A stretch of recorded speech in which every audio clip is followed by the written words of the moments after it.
એમ શ્રી કેન્દ્રીય વિદ્યાલય CRPF ગાંધીનગર દ્વારા 53માં રાજ્ય સ્તરીય બાળ વિજ્ઞાન પ્રદર્શન અને પ્લાસ્ટિક પ્રદૂષણ ઉપર સેમિનારનું આયોજન કરવામાં આવ્યું હતું. વિદ્યાર્થીઓએ કચરો વ્યવસ્થાપન, હરિયાળી ઉર્જા, ટકાઉ કૃષિ અને જળ સંરક્ષણ જેવા મુખ્ય વિષયો ઉપર નવીન મોડેલ્સ રજૂ કર્યા હતા. તો મુખ્ય મહેમાને શાળામાં એક વ્યવસાયિક પ્રયોગશાળાનું ઉદ્ઘાટન કર્યું હતું, જે વિદ્યાર્થીઓને કૌશલ્ય આધારિત શિક્ષણ માટે નવી તકો પૂરી પાડશે.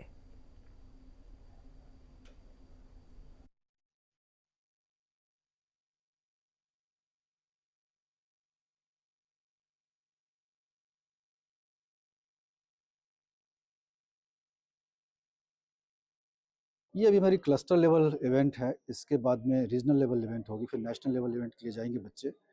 तो ये बच्चों को एक एम्बियंस यहाँ पर मिल रहा है, जिससे कि वो अपना जो उन्होंने क्या इनोवेशन किया है, क्या एक्सपेरिमेंटेशन किया है, उन्होंने डिफरेंट जो थीम्स हैं, जो मेन थीम स्टेम फॉर विकसित एंड आत्मनिर्भर भारत जो थीम है, उसके अंतर्गत 7 सब थीम्स हैं।